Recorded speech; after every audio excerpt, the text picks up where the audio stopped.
Right on, yeah, Oh, on this can. on this right here, it's gonna show up in just a sec for us. Go ahead and click that pause button right there. Great. And then we can say, Robert, we're ready for you. We can just get back to the Yeah, we'll Zoom get back to the screen. Zoom screen that there you go. Perfect. Thank you.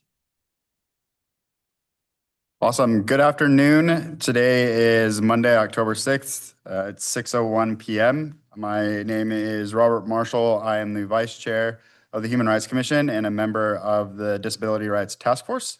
We'll go ahead and convene the meeting.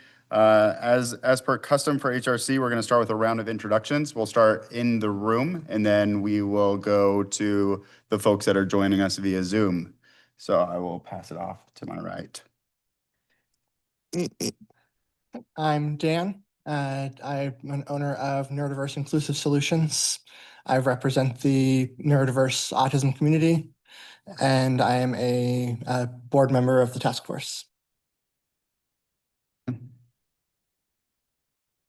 Good evening. My name is Gretchen Bennett, and I'm staff at the City of Salem. Good evening. My name is Chris Snyder, and I'm staff with the City of Salem as well. Awesome. Christina, do you want to kick us off on Zoom? Sure. Christina Ballard. I am a member of the task force and a commissioner on the Human Rights Commission. Haley Barenbaum. I'm a member of the task force and I work for a local labor union. I'm Toni Marys, and I am a member of the task force in the Human Rights Commission, and I live in subsidized housing. Joaquin, welcome. We are doing introductions, and you are the last person online to introduce themselves, and then we will be moving on to agenda item number 2. All right. Thank you, Robert, so much. Apologies for my tardiness, everybody. Good evening. My name is Joaquin, and I am the chair of the commission and the chair of this task force. Good to be with you all tonight. Gretchen, do we have any public comment, either in writing or in person tonight? We do not. Okay. Thank you. Are there any member remarks on non-agenda items?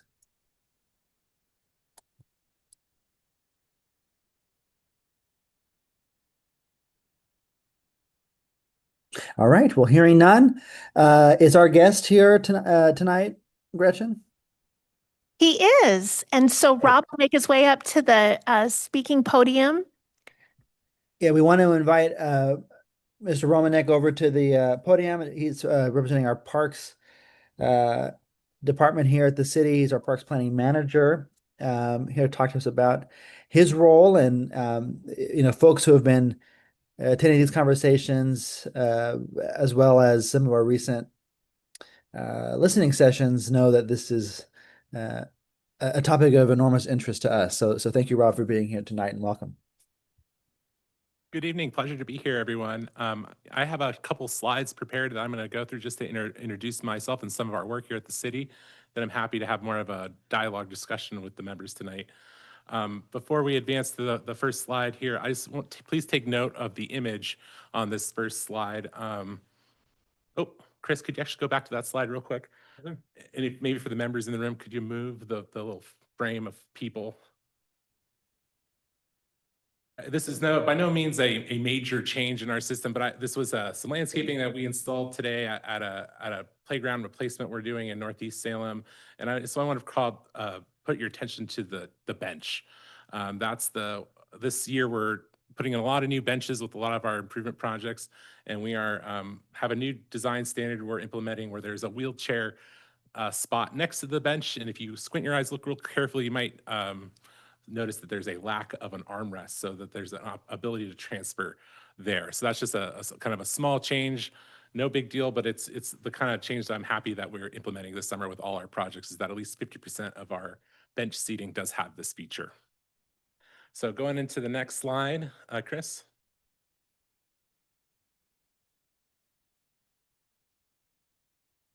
Okay, so Parks planning, what we do, I'm a team of 2. We have 2 staff members in the parks planning team, and we are responsible for designing and developing new parks and making major upgrades to existing parks.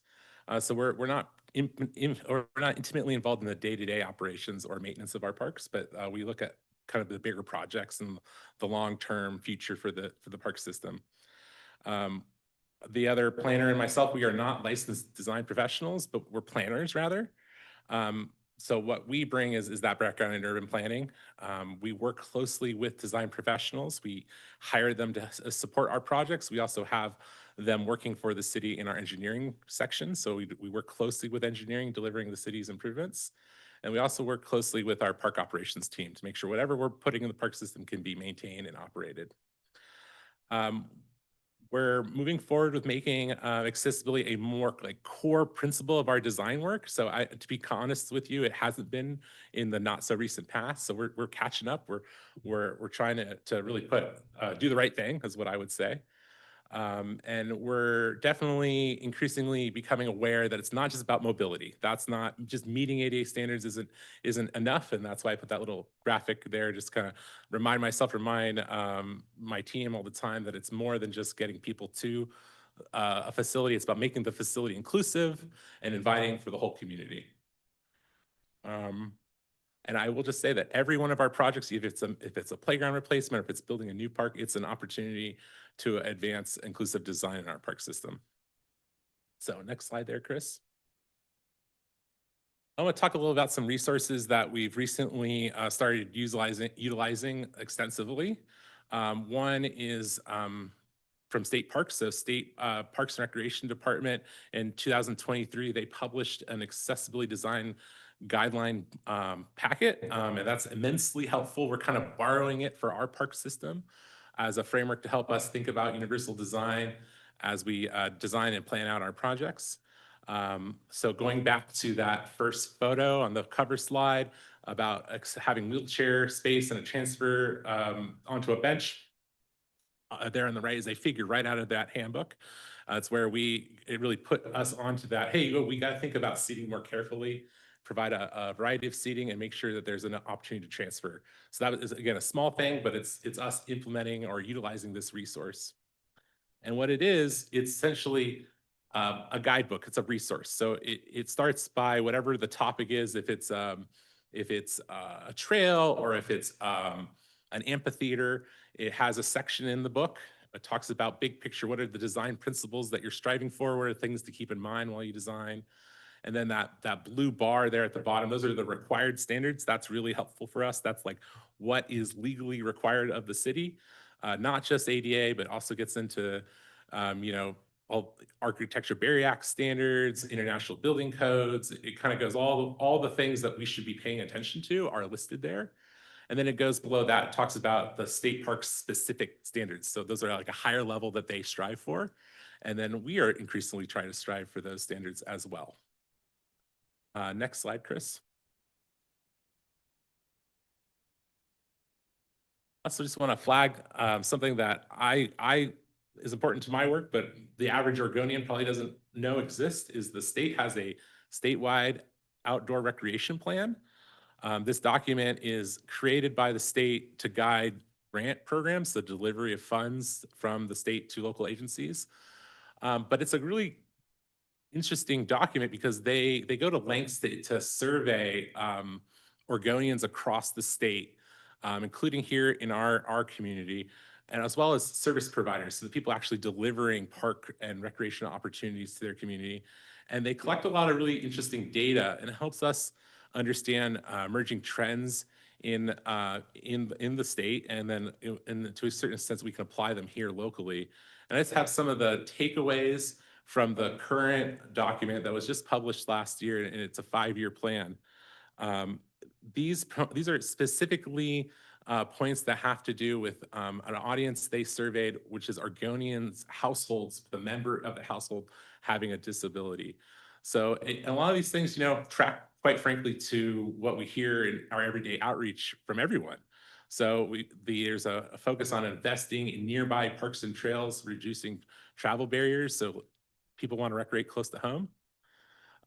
They want clean, well-maintained, and accessible facilities. So, the restrooms are often a discussion point. And so we want to make sure we're providing something that's helpful for the members. If it's not well-maintained or if it's not usable, that's not helpful to anyone.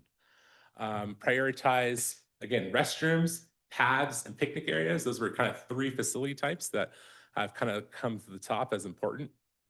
Make sure that our resources are free or low cost, again, with cost being a barrier to households with a member having a disability. Just walking is a really important recreational activity that the SCORP continually highlights. This SCORP is the acronym for the State Outdoor Recreation Plan. Every time the state updates the plan, they increasingly highlight this point. People just want to take their dog for a walk, or they want to walk to a destination and come home.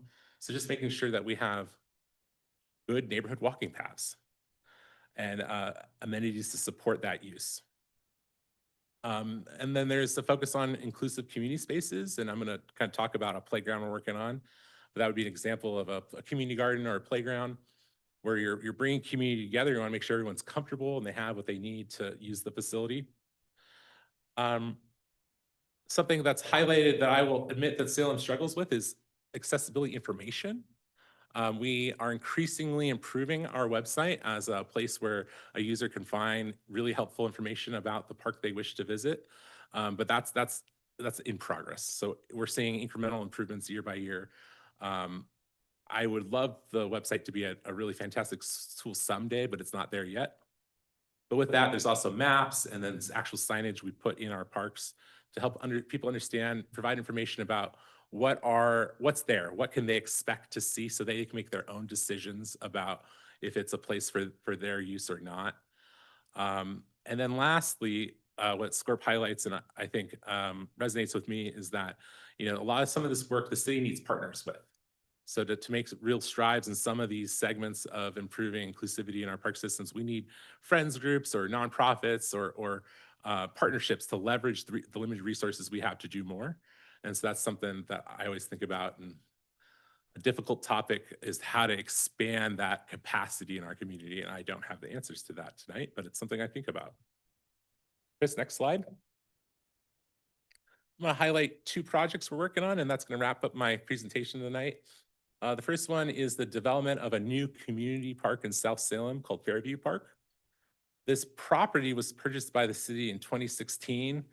And that same year, the city created a development plan. And we finally have a little bit of money cobbled together that we're thinking about actually developing some of that park. But had been quite some time since 2016. So we made a decision to refresh that plan. We went back out to the community and asked what their vision for the park was.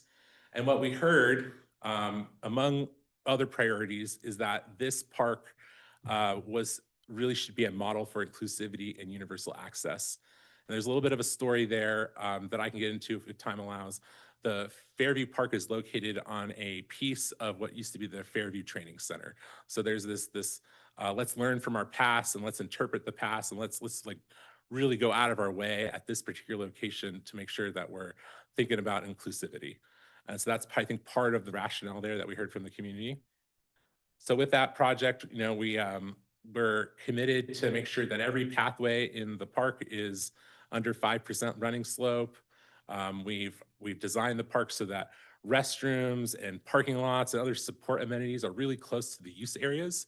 So, you show up, there's going to be a small parking lot next to the playground with a restroom nearby. So you don't have to go long distances to access support amenities.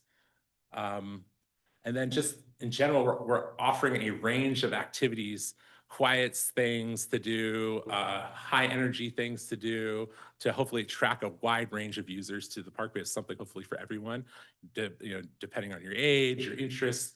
There should be hopefully something in the park that will hopefully attract you to use it. Next slide, Chris. And here is just an overview of the plan we came up with last year and was approved by City Council. And I'll just highlight, there's a dog park, there's a pickleball complex, there's an amphitheater, there's an interpretive space to talk about the history of the site. There's open flexible lawn spaces, there's a grand central playground, restrooms, and I think we even have an idea for a community center right there at the very top of your image was labeled as the market space. But then, as I said a moment ago, we have these little parking lots all throughout the park, really focused at the use areas. So that's one more slide there, Chris, on this one. So now we're focusing on starting to implement that plan. The area there labeled as phase 1 in the red orange color is the core backbone of the park that we're hoping to develop with this phase. This would be the kind of the primary trail system, that central playground, some of the parking areas, and a dog park, an off-leash dog area. That was funding for that was approved by the 2022 Safety and Livability Bond. So we have specific money for the dog park. That's why it's included. The state legislature gave the city money this past session for what's labeled there as phase 1B. That's the interpretive space. So we're also going to be developing that as well. The last project I want to highlight here, Chris, next slide, is the reconstruction and expansion of the playground at Riverfront Park.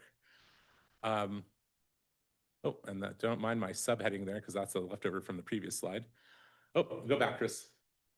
So we are incorporating universal design principles in the playground redevelopment, and we're really, in the world of playgrounds, there's this idea of an inclusive playground. So there's, Eugene has facilities they call inclusive playground. Portland certainly does. And so that's the vision we have for this project, is to make it as inclusive as we can. And we've really been diving into that as we've gone through the design process over the last year or so. And that design process really started with outreach. We had a pop-up event at the library. That's the photo on the right, where we kind of attracted, the whole community was invited to show up to that and come out and let us know what they need to make an inclusive and accessible playground for them and their family.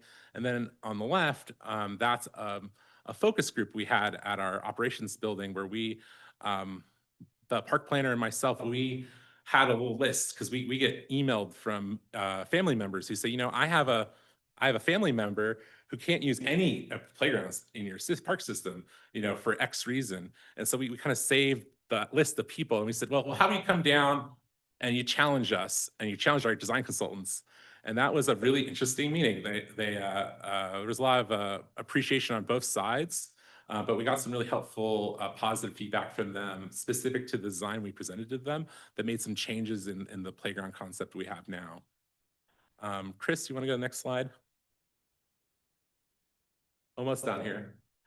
This is a concept for the playground project. It's an expansion and a replacement of what you see there today. And I'm just going to run through some of the features. We have a noted entryway next to the existing restrooms that are just off of the south parking lot. And then immediately to the, if you walked in there, if you kind of imagine walking in there, if you made a hard left, you would have a walkway that gradually brought you up in elevation so that you could access a really wide ramp to get onto the second level of a 3-story play structure. And so then we have, so if you were someone in a wheelchair, for example, you could then access several slide options. One of the slides is a roller slide. So if you have an implant in your body, an electrical device in your body, you would be concerned about static electricity. And so you can use that slide safely. You can also benefit from the playground surfacing we're going to use. We're using an artificial grass product that does not create static electricity as you kind of rub yourself across it. It's also, we understand, relatively accessible for virtually all users. If you're in a wheelchair, we've heard wheelchairs users feel that it's a pretty great option for them. It's nice and firm and stable. And so we're really excited to bring in this new surfacing material. Again, it's going to be artificial grass. And with that, we're using that to make interesting patterns in the playground, which has a natural resource interpretation aspect to it. We're trying to replicate a waterway or a river flowing through, and this kind of idea of a watershed.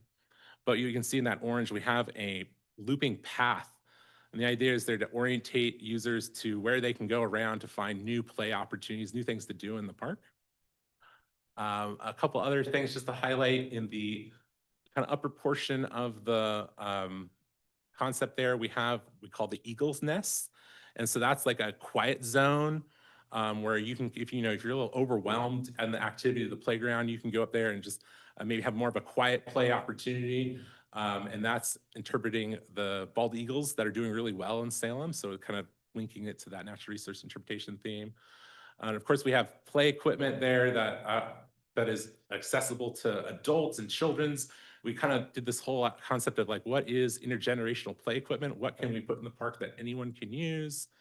Kind of verging outside of what we consider play equipment and kind of bringing in some adult fitness equipment, kind of mixing it in there as play equipment. And so we're having a lot of fun with that. And so this project is almost done with design. It's going to go out for public bid in the next few months, and we're planning to start construction in January and be done in July. I think I have one more slide just to show, I think it's a concept of the eagle's nest. Chris, let's see if you test me if I remember right. Oh, I guess I took that one out. Well, that is my final slide. So with that, that's kind of what we're up to today. We're just, I think to sum it up, we have a lot to do to catch up here in Salem, but we're making strides. Thank you for your presentation. Any questions for Rob about his work or the role of this task force?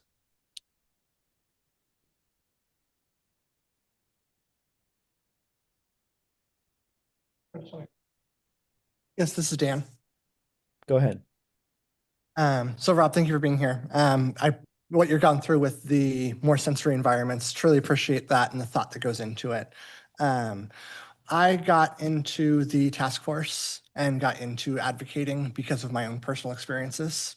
I've had times where volunteers misunderstood myself setting up sensory equipment at a campsite, or my family using an ADA campsite when we didn't have a physical disability.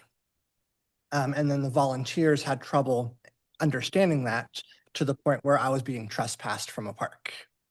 And it took a very welcoming, open park ranger to come over, call his manager, figure things out, and get things sorted for us to be able to stay there. Given that, it took us hours because of a misunderstanding when I called in advance to make sure everything was okay. So this is my personal experience with and what got me into this type of work. This last month, couple months, I've put together surveys for the neurodivergent community, what would better help Salem in general, and overwhelmingly, majority of the people pointed at parks. And you've kind of received your own feedback with that as well. I do have a PDF that I'd be glad to send to you and everybody available. I wasn't able to print it tonight, but one big finding was the definition of ADA.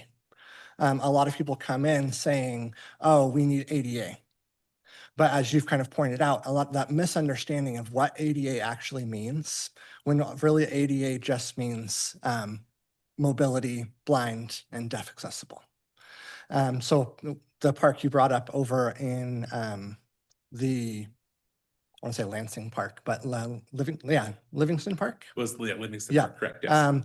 I've lived in that neighborhood, so I have got a chance to walk that neighborhood that park a few times, and noticing that it did say like ADA certified, all that other stuff.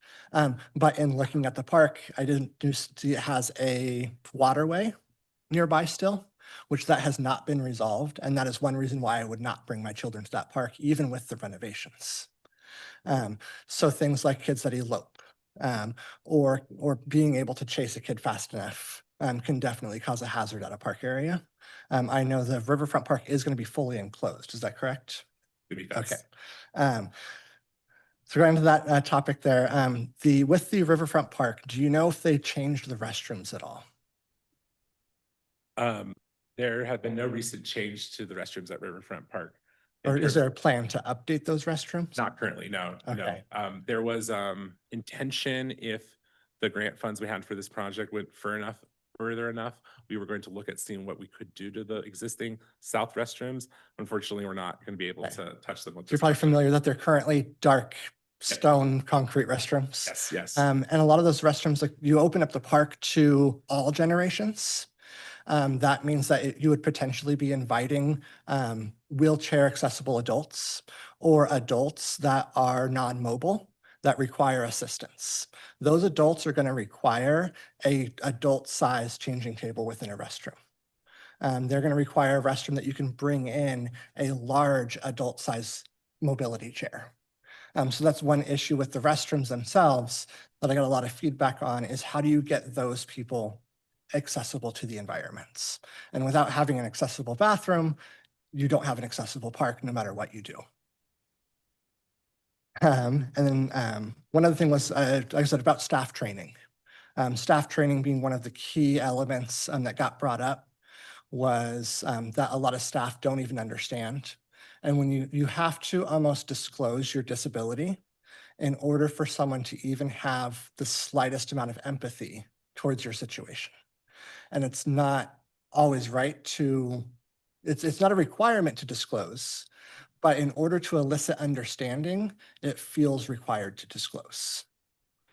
And then also you mentioned about the parking lots. One thing that got brought up was not necessarily of having spread out or accessible parking locations, but having enough parking. For example, going to an event at the Riverfront Park. There's been times where I had to circle around for over a half an hour looking for a parking spot. My special needs child is in the back seat, becoming very impatient. There's not a problem with walking. It's a problem with that time period that it took from us driving past the park, seeing the park, and then having to find a parking spot. So that period of time can actually trigger people to just go home and not feel included in the event because they're not able to find that appropriate parking. And that also ties into the definition of ADA and those ADA parking spots. They're defined as ADA parking spots, but the common understanding of those parking spots are mobility issues. And I know with some doctors, you can potentially get that placard for non-mobility issues, but it does take a lot of work going through your doctor and getting that approval. So that's just an added step people have to go through just to park at a park or to find appropriate parking. So in closing, I'm seeing a lot of progress with the Parks and Rec. There's definitely progress going on, but also there are still some gaps, like the restrooms, like fully enclosed areas, like waterways. I have noticed at Bush Park, the environment was built as a sensory-friendly park. It has the spin things, everything's separated, everything's good. However, you probably know that the flooring of that park deteriorated extremely quickly. And it's a tripping hazard. And then that also prevents access as well. I think that's all I had to bring up today. Thank you. Well, I really appreciate all that feedback, and I think it's all great feedback. Some of the comments about parking and restrooms makes me think about some of the planning we've been doing recently for a neighborhood park. Neighborhood parks, to me, when I say that, it's a more basic park that's just intended to serve just close to home residents. So like Livingston Park would be a neighborhood park. We're planning a new one, and it's in a part of Salem that has more people who identify as Latino or Hispanic than other areas of the city. And so when we approached that, we said we really got to reach that segment of the community and really understand and hear their perspective and see if it's different than kind of what we hear from other people. And so we did like a focus group there. Well, it wasn't a focus group because we met multiple times, but we brought a group together of kind of community leaders, and they really challenged us on some of our policies we have. We have a policy that neighborhood parks should not have restrooms because the concept is you're in walking distance to your home. So if you really have to go, you can just go home. They explained, a person explained to me that in his experience, when his family goes to the park, they use it differently than maybe I do. They go for the whole day. It's a day-long barbecue. And if you don't have the restroom there, it's not going to work for everyone in the community. And what he really pointed at is that the grandma in the family, and maybe she has a medical condition and she can't be far from a restroom. And so what we're doing is we're excluding her from that use of that family event. And so that really sunk with me, and wow, we really maybe need to revisit have a discussion about a policy like that. And then parking is the same way. We say, well, again, you should be able to walk to this park. So really there's no need for off-street parking. But then that challenges things like when there's peak demand and when there maybe is a busy street, and so or just mobility challenges, basic mobility challenges. So they've really they pushed us, and we now have approved a development plan for that park that has a parking lot. It has a small restroom, a Portland loo, for lack of a, I don't know, say it's going to be a Portland loo, but it's going to be more of those kind of a small compact restroom. So at least there's something in the park. That's how we responded in that case. And I think that what I want to end with that is it's really important to have the outreach, to have the discussion. I'm not an expert, but I know community members, they can tell us what they need, and then we can just do better every time we do a project. That's what we're hoping to do. And last thing I want to say is I really appreciate the comment about staff training. And that's a comment I'm going to take back with me, because I think that's something that'd be good, really good for our staff development in general, is just to bring better awareness to these issues with our day-to-day operations staff. And wait, one more thing. We are very aware of the situation at the Crooked House playground at Bush's Pasture Park. And so that is something that's going to be forwarded to City Council very soon to fund a replacement of that surface, because we know it's critical to get that. Otherwise, we're having a huge drop in our level of service there. Yeah, I kind of notice with those type of services, it's a great idea, it's a great concept, but once a year goes by. We're likely to move away from those rubber tile systems. We're probably going to move to try something else like that artificial grass I was talking about. One thing you did mention bring up one other thought is you mentioned about families going to the park to have a barbecue or have a birthday party, so forth. What I have noticed, even with enclosed parks, using the example of the River Rapids Park in Kaiser, the Big Toys. That park is generally enclosed. There's 2 entrances, but it's fairly secure. With that particular park, if you do want to have a picnic or a barbecue, the tables are outside of the park boundaries and they are completely out in the open. So I was actually there with a friend having a birthday party for his daughter, and while we were there, 2 kids wandered off into the field. And having at least a semi-enclosed or enclosed picnic area would be extremely valuable for those type of families. Yeah, I appreciate the feedback. Thanks for that discussion. Tony, go ahead. I attended the listening session that Dan was referencing earlier with the families that had neurodiverse individuals, and they had spoke extensively about a park in Hillsboro called Hidden Creek. And I was up in the area and I swung by there. And the first thing that I noticed is right before you approach the park, you pass one of the main gates into Intel. And you're in an area that was pretty much created, a residential area created to serve the families who worked at Intel and then moved into the area to support the consumerism in the local area. The park is incredible. And my first thought was, whoever designed this, it came from the minds of people with a STEM mentality, and the reason why the neurodiverse families, I think, really appreciate the park is all of the sensory opportunities that are available. And there was very little synthetic material. It was done a lot with natural materials. They left old growth timber and created a walk-through area. But my question really is, you said that the city collaborates with park designers. My question is more about, who are those people, and are we making an effort to collaborate with individuals who have experience, building play areas or any kind of public access area, who have more recent, I guess, knowledge and information about that? And are we trying to bring that kind of intellectual specialty into the planning process? Are we still going with, only the classic, landscaper, architect type planners? Yeah, I appreciate that question. The way it works here at the city, I think I mentioned early, early on that we work closely with the engineering division when we deliver projects. They have what we refer to as consultants of record. So essentially, we have landscape architecture firms who are on call with us in our projects. The city currently has 6 of them. And so the intention of having 6 is that we have a range of firms with different experiences. So one may, so I'm just thinking about the 6 we have right now. One specializes in learning spaces, so like playgrounds. That's their specialty.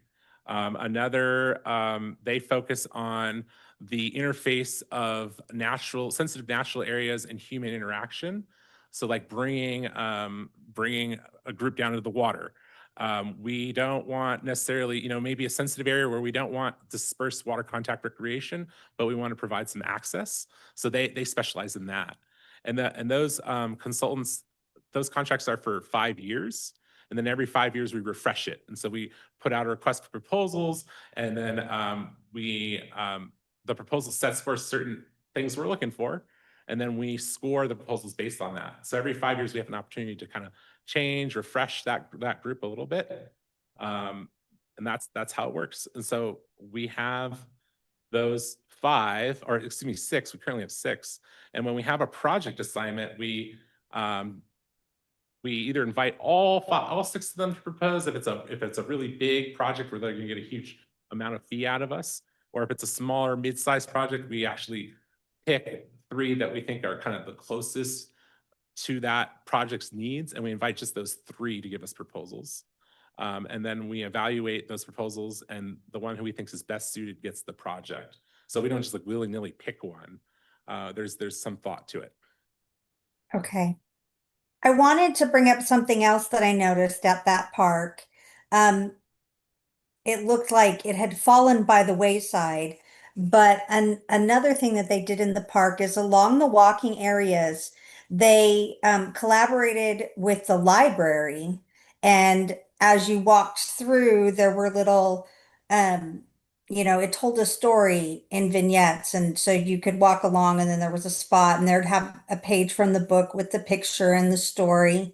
And I could see where we could even include mathematics in that, and science, observing. I think that we really have the opportunity to do a little more without it costing the city that much if we can collaborate with the education and the libraries, to include those things in the park as well. But yeah, I know that we have a lot of catching up to do, and it seems like, the city has a lot of obligation on its plate, but I really hope that that's the direction that we're going, is that parks become just as much about learning about the natural world as possible. And I'll get off my soapbox. Yeah, I agree with you completely. I want to actually share a story about going back to the Riverfront Playground project. We were approached by some local speech pathologists who said, we heard what you're doing, and please make sure there's a communication board in the playground for those who are nonverbal or have speech impairments. And we said, oh, okay, great. Can you help us pick out what you would think would be the most effective tool? And that was great, because then we actually got their expertise for free. They helped us. We met with them several times. We reviewed various options, and we picked the one we thought was best suited for Riverfront. That said, I'm super interested in exploring how we can interpret more in our parks. Not just sign panels. Like, interpret panels are great, but more than that, in more interesting things we can do, subtle details we can add to enhance the user's experience. And I'm all for it. When those opportunities come up, I like to focus on them. And again, it's another product of going out and speaking to the community, where you can identify that there's speech pathologists in the community that are willing to help you, and you can just leverage that.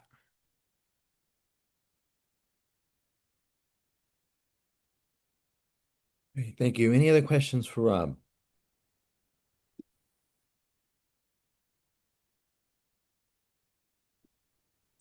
I had a couple, if you don't mind. Please.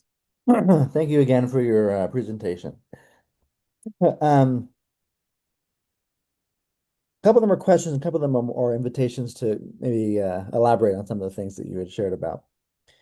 One of them was you mentioned that Salem struggles with information sharing. I think you maybe were alluding to the city website.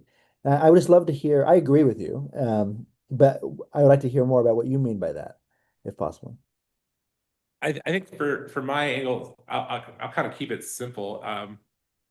Park staff we all have full plates. We all have lots assigned to us. And so I would like to think that we could take a moment and step back and say, how could we improve the information on our website related to parks? And at this moment, we're being pulled in too many directions. And so it's not rising to a priority. I'm sure if it was the priority, I'm sure we, with the resources we have today, could make substantial improvements. But again, we're being pulled in so many directions, it's kind of hard to get focused on an initiative like that. Beyond that, I would say that I don't think the city is in a unique position, but people are receiving information constantly. And then how do we get our information there?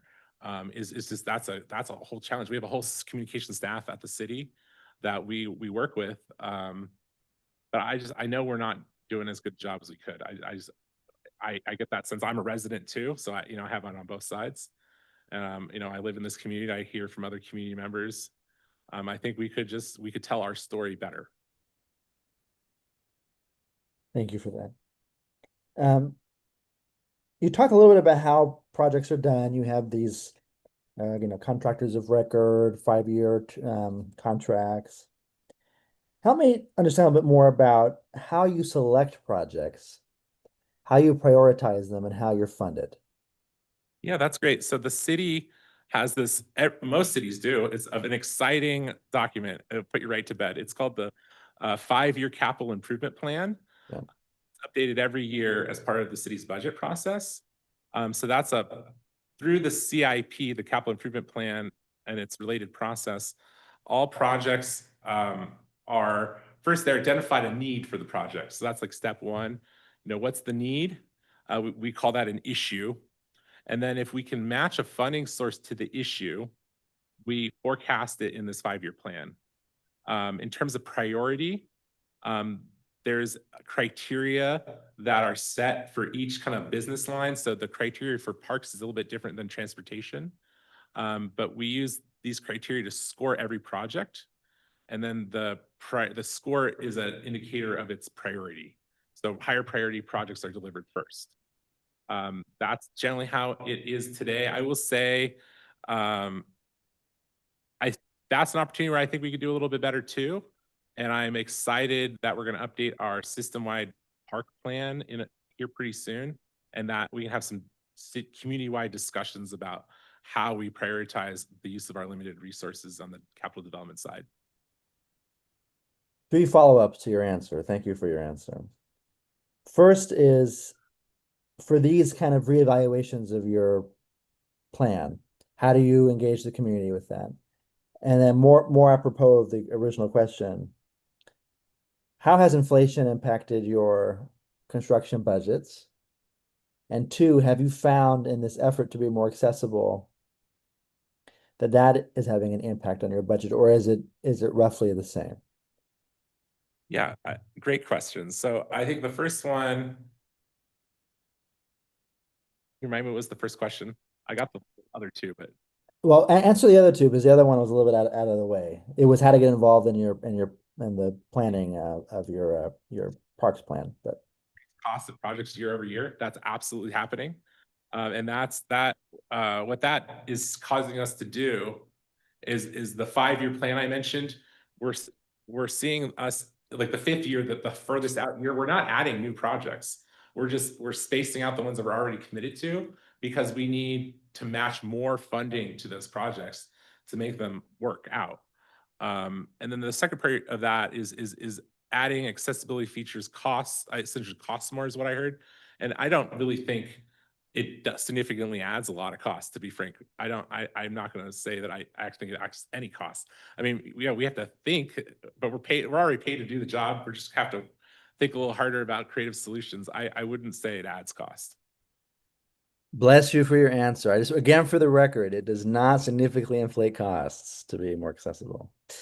Okay. I will say, just by way of comment too, that I remember I was in a meeting maybe half a year ago now, and just to give everyone perspective on CIP priorities, that there was a not insignificant portion of sewage lines in Salem that were made of wood still. So in terms of just how things, our infrastructure in Salem and how we can afford or not afford to do things, I think is always something to keep in mind. All right, 3 more questions for you, Rob. I apologize.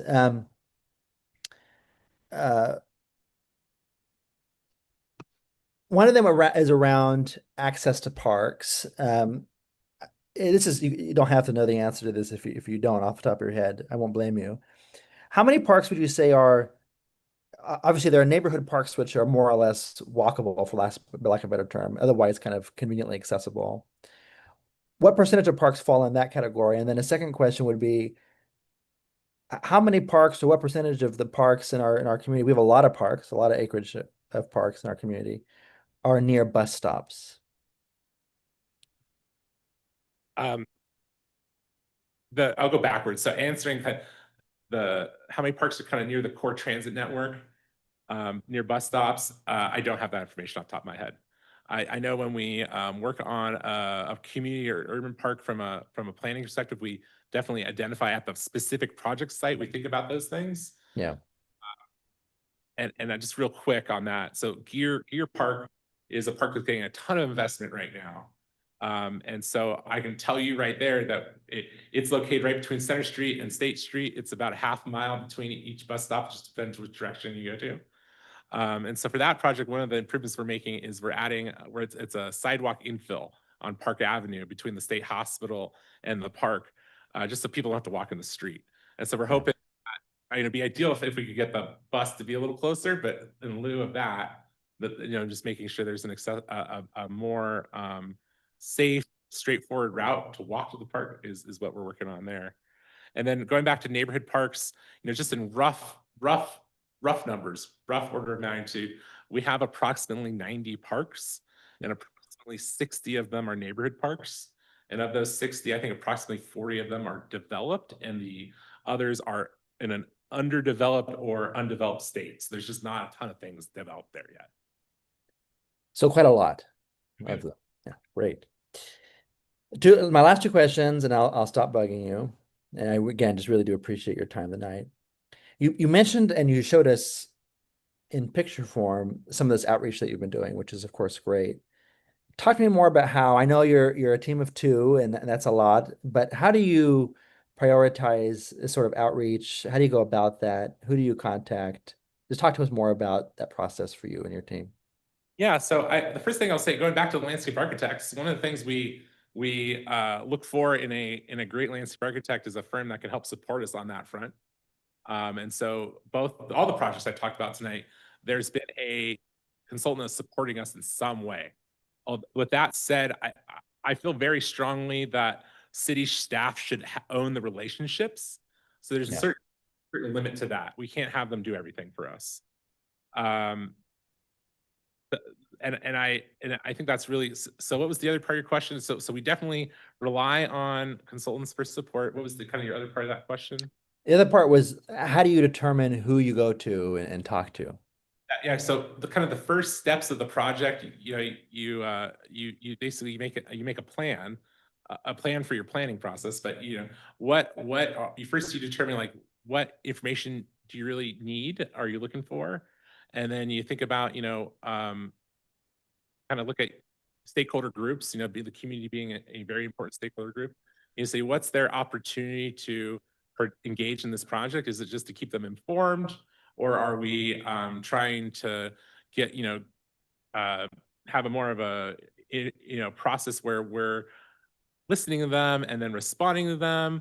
Or even beyond that, I think other agencies, like in Portland, for example, they've even experimented with how about we empower the community member to actually help us implement some of the plan? So we haven't really gone there yet, but we, at the very least, we definitely identify, you know, these are some groups that are segments of our community that we really need to hear from for this to be a successful project. And then we think about how is the best way to reach them. One thing that we're moving away from is expecting people to come to us. That's really ineffective, short of putting an online survey up so that people can take at home at their leisure.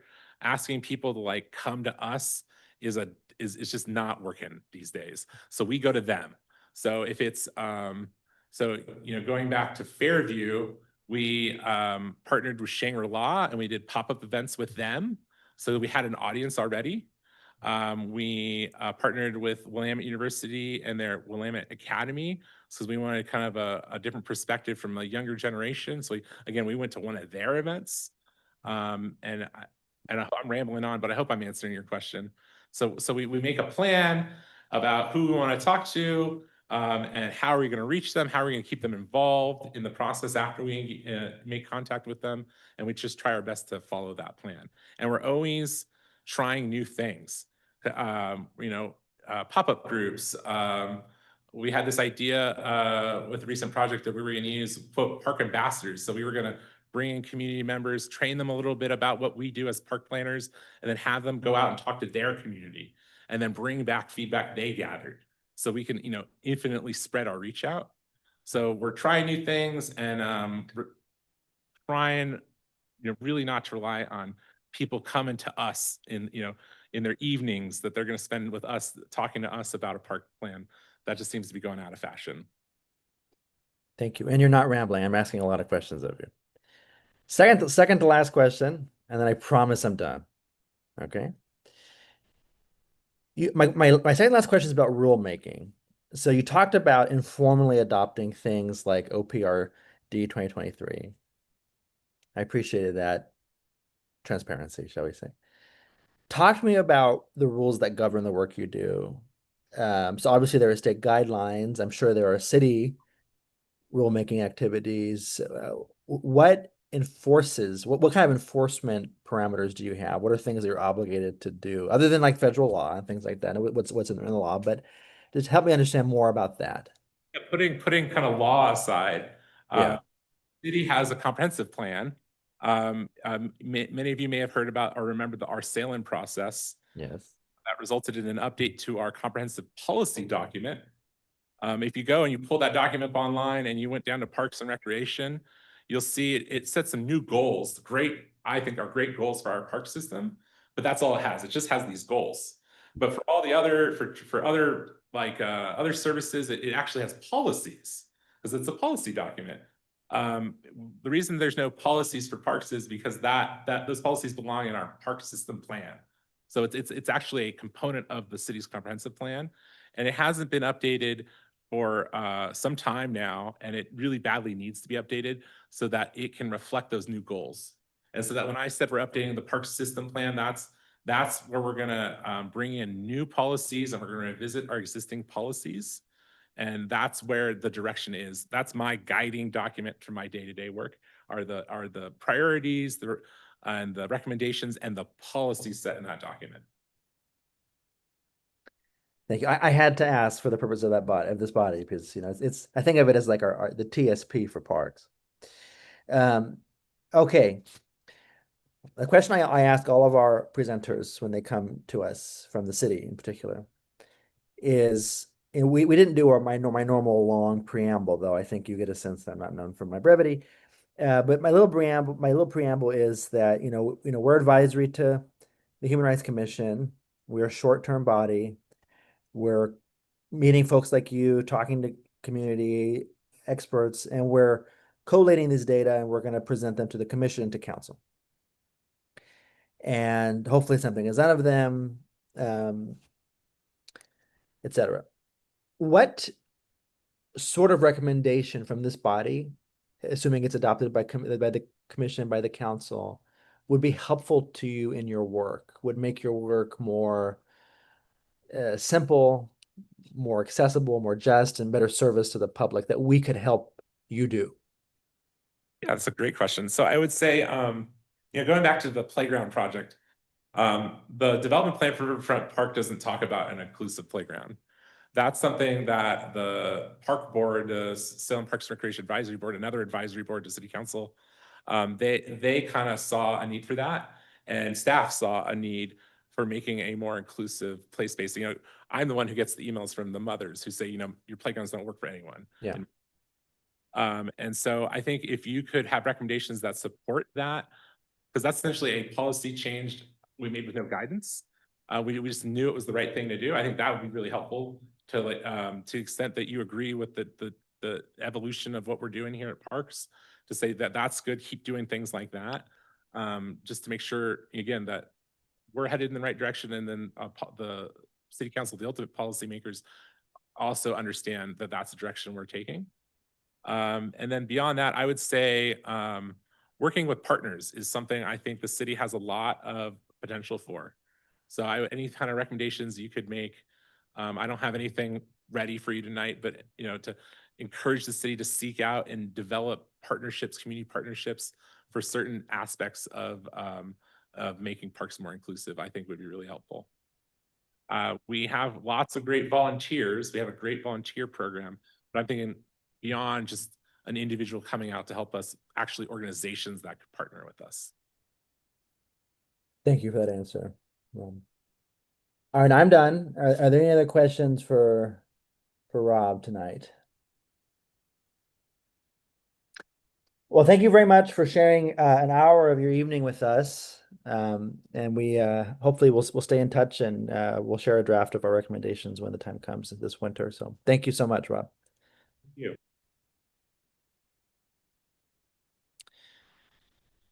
All right.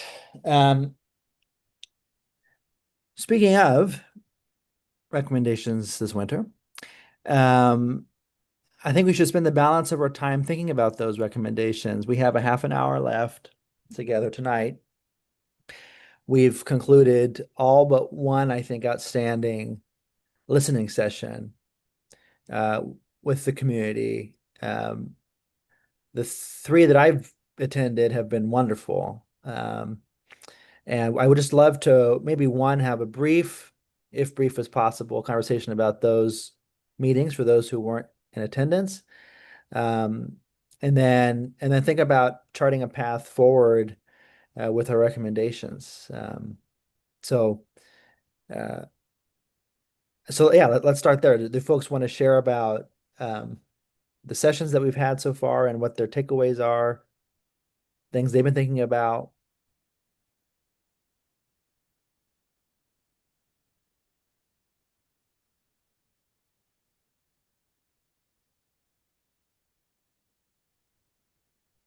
Tony's unmuted. Go ahead, Tony. Okay. Well, since I've been at all of them, I think maybe the top two things that have come up almost every single time is, regardless of the disability and the barrier that goes with it, education on, sometimes behavior isn't, it's not about somebody being malicious or anything, but there are other disabilities that create communication barriers. And so I think there's been a lot of talk about from the community that, if there was better training for the people that they come in contact with. And then the other piece, I think is, and just like that, it went out of my head. It'll come back around. But I would really like to know if anybody who hasn't been to very many or haven't been able to attend, if you have any questions, I would love to get that out on the table and, try to answer questions. Thank you, Tony. If the other thing comes to mind, feel free to interrupt me at least. Any people? Yeah, let's take up Tony's question. Anybody have things that they've been wondering about? Has gone to one or two, haven't gone to the other ones? Wondering if they heard other themes from other communities. To recap, we started out at Sequoia Crossings. We went to Center 50 Plus. Dan helped us host a session with folks from his community and his orbit. There was one at the library, which I could not attend. And then there's one next week, which I will not be attending. Next week, this week, Lord, I think it's this week because I'll be in Idaho. Yeah. All right, Christina, go ahead.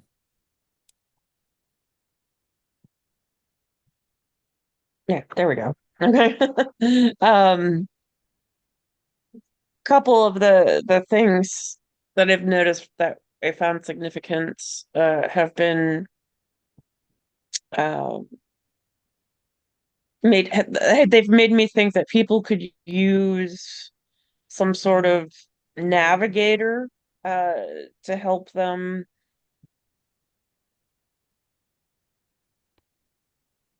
uh I'm sorry, my brain's not working. Um like because there's a case manager for this, case manager for this, case manager for this, case manager for this, right? Um and there isn't somebody that does the whole thing. So we have what we call peer support specialists for mental health. We have peer support specialists for recovery. We have peer support specialists for people who are reintegrating after they've been incarcerated. We have peer support specialists. So I was thinking peer support specialists for people living with disabilities or receiving services. And then sorry, I have to grab um, my plug for making that could also be an app. And I think I had a conversation with a couple people about this before. While the available resources definitely are constantly changing, I think it is possible at this point for someone to create uh, an AI chat bot that can access all of those things and can quickly answer questions people might have. So if we don't have an actual human that can be peer support for someone living with disabilities, then we could have a chatbot do it. So there's a thought. The other thing that I found very disturbing, I did hear from a couple folks about um, the lack of restrooms downtown. And I know that that is a very an issue that has had a controversial history. And I do know that there are a couple Portland loos that are going in at McKay Park, and I'm hoping that we could encourage the city to also spend the money to put a couple in downtown. We don't want people waiting for a bus to go out to Dallas or somewhere and they have to go find a cardboard box so they can defecate. I mean, that's unacceptable. Thank you, Christina. Haley, go ahead. You got your hands up. I just wanted to add to Christina's thing about the restroom situation. Even with the ones that aren't public in a lot of our buildings because they are historic, unfortunately, they do tend to not be accessible or the most accessible. Like I remember bringing up the door weight situation for those who have the limited grip, not just the limited grip, the ability to pull a door or push a door that are with that amount of pressure. So I feel like the bathroom just in general is accessibility wise a struggle for a lot of people with disabilities in Salem. Thank you. Mhm. In the room, Dan, Robert, any things that come to mind? Dan, go ahead. Just listening to what you guys have mentioned, and I've kind of perceived like the assistant, kind of like we have a interpreter. If I was here simply speaking a different language, I'd have access to interpretation in order to attend this meeting. Or if I was deaf, the city would have no problem offering a deaf interpreter or sign language interpreter for my disability. But if I wanted to attend and I wanted an accommodation of a ADHD neurodivergent interpreter, could I be awarded that? That's not a mental health issue because ADHD and autism is not considered a disability. It's considered a disorder. And so it doesn't automatically qualify you for those type of resources. But if I came in, I am deaf in one ear. If I were to say, I'm hard of hearing, I would like the captions to be bigger. Nobody here would require diagnostic paperwork in order to make that happen. But if I wanted to say I'm autistic and I'm impaired in XYZ way, most of the time we would be required to provide documentation proving for that accommodation. And so just like with the assistant, I love the idea of an AI assistant and programming that chatbot so I can go in and say, hey, I would like to be a part of Parks and Rec's decision making. And that bot walked me through the process of who to contact, where to go, what websites to look at, what to research, and how to get involved.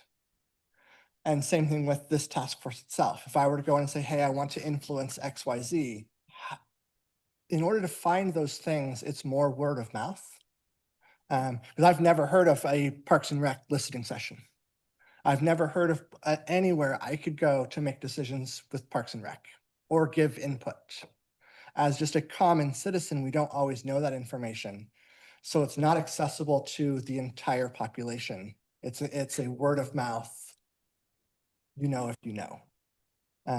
So kind of just input on that. And I know the restrooms, there is a issue with our houselessness in downtown, so forth. So any type of restroom like that, I feel it would need to be, in essence, policed or at least monitored, cleaned on a daily basis. I understand it would have an extreme cost to be able to maintain them in that manner. But I would think like kind of like we have our ADA parking spots. Could we have various restrooms that are accessible upon a disability permit system? And you get a code for that restroom because you live in that neighborhood. That would be kind of my suggestion for the workaround for something like that. Thank you, Dan. Christina, I see your hand up. Is it a reaction to Dan or?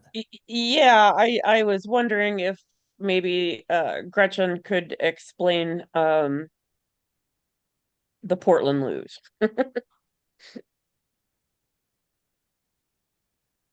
Well, this is Gretchen. As luck would have it, my friend Rob is still in the room and is smarter on the loos than I am. And so I've invited Rob back up to the stand to talk. Thank you, Rob. Yeah, a Portland Loo is it's a trademark design created by the city of Portland. It's manufactured by a private company. And just on a side, so if the city was to buy a Portland Loo, the city of Portland would get a small income from that to help them develop more restrooms in their city. But what it is, it's a stainless steel enclosure that so it's a prefabricated single user restroom, very basic.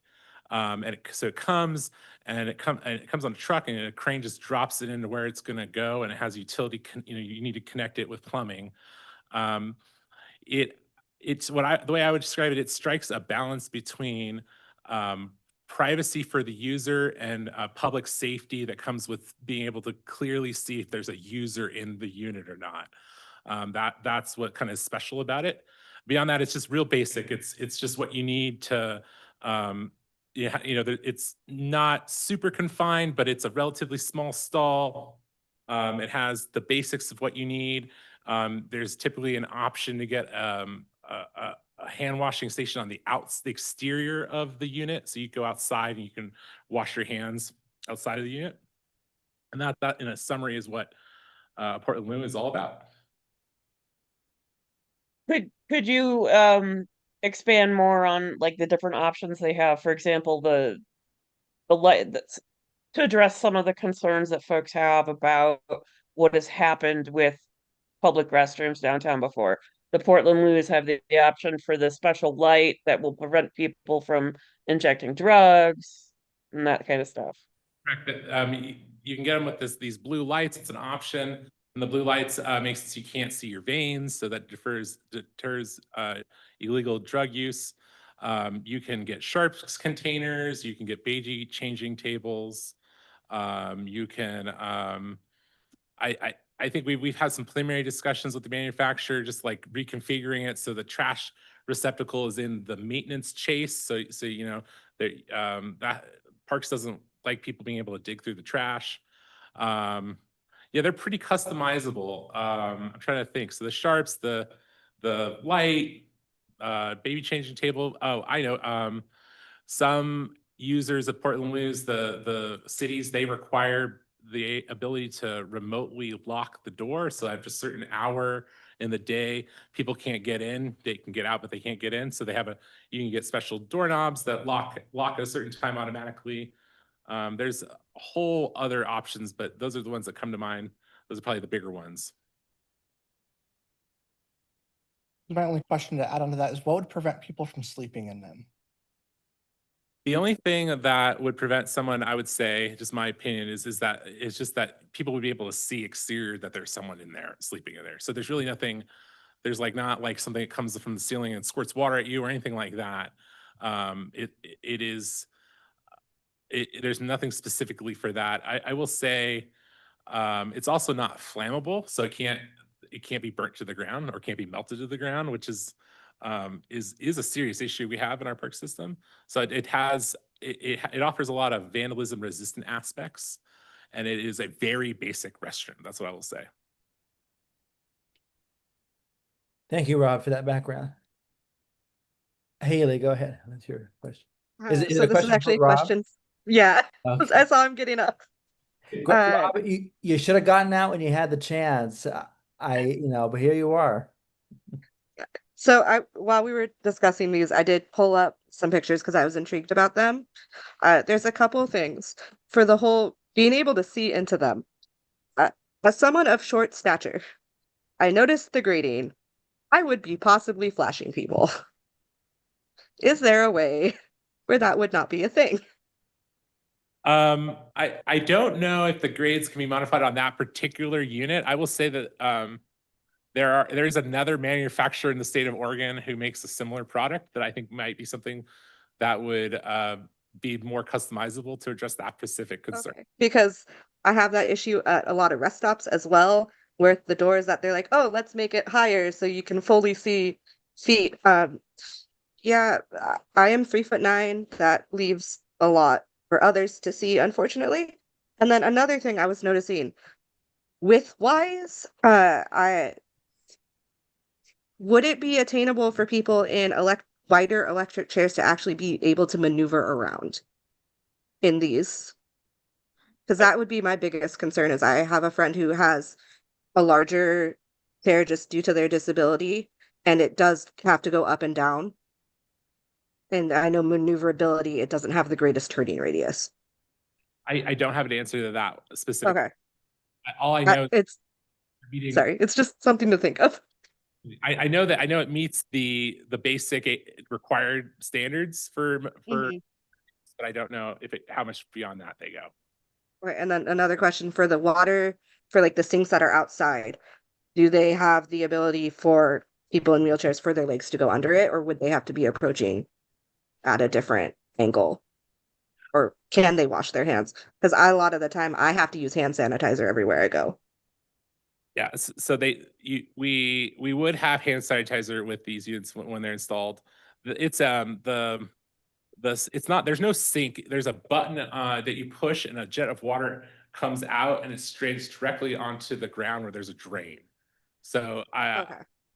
there's no sink, if that Okay. helps. Okay, because I could see that as an issue then for also electric chair users. If that button were to accidentally be pushed and the water were to hit an electric chair. Yeah, it's a push button, but I Okay. understand if accidentally pushed, it could damage the chair. Yeah. Mhm. Sorry to be a negative Nancy. It's just things that came into my brain. We're just getting ready to procure the ones for McKay, and I have more questions asked now. So there you go. Okay, perfect. Thank you, Haley, and thank you, Rob. I'd get out now while you can. No, we appreciate you sticking around and entertaining our questions. Robert, it's like you're a 1L at law school. Robert, what did Judge so and so say in the ruling? No, what were some reactions that you had from the conversations, if any, that you wanted to share? I just want to hear from everybody before we wrapped up tonight. That's all. This is Robert here. I think one that, comes to mind, and it's been echoed here several times, is just the accessibility of services. I mean, even just looking at, this website, if you were to just type in, say Human Rights Commission in the search bar, you're going to get, a list of like 100+ pages to try to navigate exactly what it is that you're looking for. And it's something I've come up with. I struggled with even just trying to, find the process for reporting discrimination to the Human Rights Commission. If we look back at our community belonging survey, a lot of the results, a lot of the people that said they would not report to the Human Rights Commission said they wouldn't do so. And in the open chat box mentioned just not really knowing about us or how to go about it. So I think there's definitely ways that we could improve, accessibility for individuals with disability just by making, even if it's not necessarily a chatbot, but just a reapproach to the website. And I think, Rob even mentioned it too, that, he wishes, some of the parks pages on their website was more accessible. So I think that's also something that city staff is wanting to accomplish. And then I think, sidewalks and safe access were definitely something that came up. Fortunately, the only listening session I was able to attend was the listening session at Sequoia Crossing, but I also happen to work full-time in housing and homeless services. And a lot of those individuals that, are experiencing homelessness or, have lived experiences, have aged, years beyond, their housed peers just because of their exposure to the elements. And so even somebody that is, mobile, just the slightest, the slightest elevation increase in anything, and, like a gap in the sidewalk can, pose significant tripping hazards. So I think that's an area that we could likely focus on is, just improving accessibility. And then Joaquin, I think you've also mentioned it before, is, in increasing seating at, bus stops, but also, just along, like public transit lines, so people can safely rest, as well as, providing covered, so individuals that are utilizing public transportation aren't just getting soaking wet while waiting for a bus, because it definitely does. It decreases the amount of times that people would feel safe leaving their house during the winter months if they knew that just getting to their doctor's appointment, they're going to get poured on, especially if they rely on public transportation. So I think those are some very, I wouldn't say simple solutions, just because, there always are complications, but I think they're small steps that could be taken that could have larger impacts on the greater community. Thank you, Robert. Joaquin, if I may, this is Gretchen. Yes, ma'am. I want to jump in with some additional comments on this section, if I may. Please. And this was super helpful. It was so interesting to hear some of the initial thoughts. So thank you so much for asking that question. I want to make you aware that we've begun creating a document that is partially including some of the comments like what you've just shared from the meetings and from 3 of the listening sessions so far. I want to really thank and appreciate Chloe Ritter-Reese, our intern from Willamette University, who's compiled that and then begun to take a step 1 of research to help build out these potential recommendations for you. I'll share my screen so you can see it. There's additions to go into it. For example, our session with Dan around neurodiversity, and also Dan administered a survey so we can populate ideas from that survey. We also have a listening session coming up this coming Thursday that you'd mentioned, Joaquin, that I think Christina is going to be able to facilitate. We have our online survey QR code that Robert created that we want to see if there's ideas. And you all may have additional thoughts. I kind of jumped into the conversation just because we were running out of time, but you all may have additional thoughts. So I want to, in the interest of time, I think we'll just kind of show you quickly. I'll ask Chris to kind of scroll down. It's in sections. Like you'll notice there's a section on housing accessibility, and the beginning would be a sentence that explains the idea, question, or recommendation that we'd heard from the meetings or listening sessions. And then you'll begin to see draft ideas or recommendations underneath that.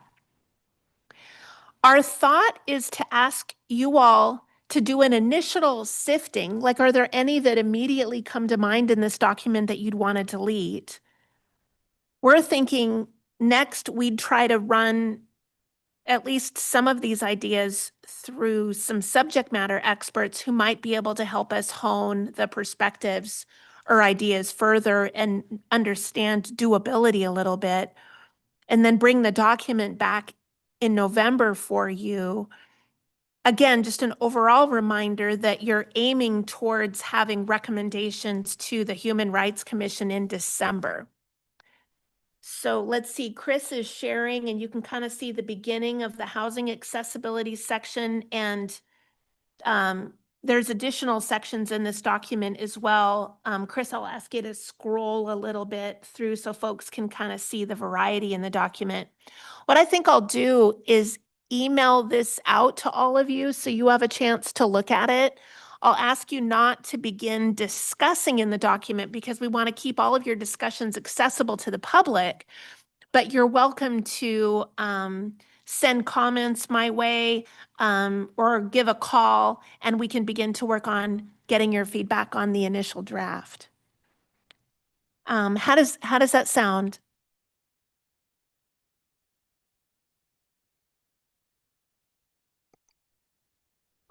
Go ahead, Christina.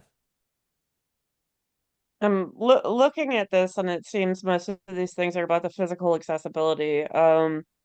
Do we have a bullet point on there about the waiting lists and how to handle that? Because folks with living with disabilities there's no way to make sure that accessible units are held for people living with disabilities.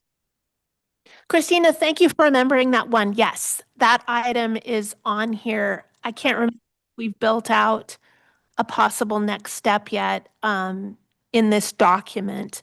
But as you remember from before, there would be one idea, for example, to establish, one idea would be to establish a code or a method when people are applying for housing and have a disability and need an accessible unit to be able to have some time or to jump to the top of the list, for example, to be able to increase the likelihood that people with disabilities are occupying units that are accessible. I remember that came out in one of our earlier meetings. It also came out during the library listening session, if my memory serves. So yeah, it's in here.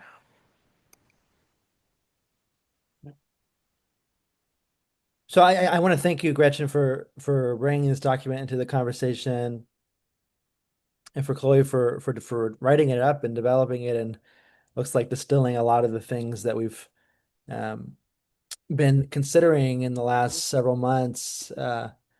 It's interesting to see. I think while Chris is scrolling, I think I see like 13 pages worth of some preliminary thoughts. Kind of reminds us of the journey we've been on. I would really ask each and every one of you, as capacity allows, to engage with this document prior to our next meeting. We've been doing a lot of listening and a lot of learning and asking a lot of good questions. I think even some of us probably have some sense of what these recommendations are going to look like. And December is coming up pretty quickly. And so I would ask that you do spend some time thinking about these things, and especially for me, the essential thing about these recommendations will be that they are within the purview of the city, that the city can do them, or that they belong to our kind of our local community. Obviously, there are things we wish we could do that, or maybe live at the state level or the county level or some other level, and that are practical in different ways, that things that can be instituted immediately, things that we hope to do over time, and that really capture the diverse considerations and experiences that we've been hearing from and engaging with over the last many months. So this is the time to kind of synthesize and think about these things, and looking forward to that discernment. And this is an important step in that direction to help us really visualize what we've been listening to and thinking about. So thank you, everybody, for doing that. Does anybody have any do you have more to say about this, Gretchen, tonight, or? I do not. Thank you. I just wanted to make sure to hop that into the discussion. Thank you for allowing me the interruption. Of course, thank you. Does anybody have any questions about what we hope to do by next time that we meet? Christina, yeah. Not a question, but a concern. When the Human Rights Commission established the Disability Rights Task Force, it was to explore, what people were experiencing, what was needed, and potentially see if a more permanent committee was called for. One of the things we have not discussed is recent rhetoric at the federal level regarding people with disabilities, and recent limitations or just flat out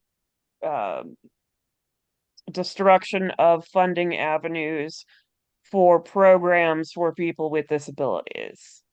And with that happening at a federal level, and this is not just people with disabilities, it's also the homeless population, for the homeless population, these things. My concern is that the disabled community needs more protection now than they did when we started this endeavor. And we should seriously think about the need for a more permanent task force or committee or whatever here in Salem in order to protect some of the most vulnerable populations that we have. Thank you, Christina, for that. I think your comments move me to say two things. One is